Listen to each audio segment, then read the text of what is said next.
Autan Basara.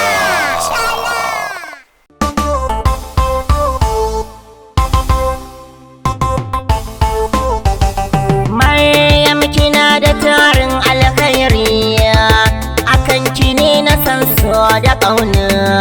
Maryam magana da mai kyan tsari, akan ka ne na san so da ƙauna.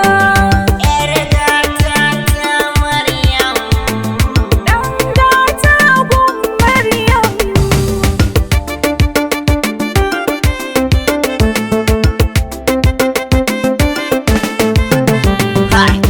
Maryam kin mori suna mai kyau da asali, sannan kina da kyau ko da babu tozali.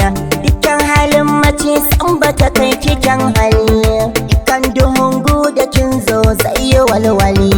Kowa yana da wacce ke so a dandali, yaro da santala yarinya da santali. Maryam ke ce cikar nawa buri, na rantsai zan rike ki amana.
Ga ta yar fara ana bulayi samun masoyi kamar ka yayi ba ni ba kwaɗayi. Ba zan miki illa sai dai so zalla, amsa ya Allah rayu a dawala.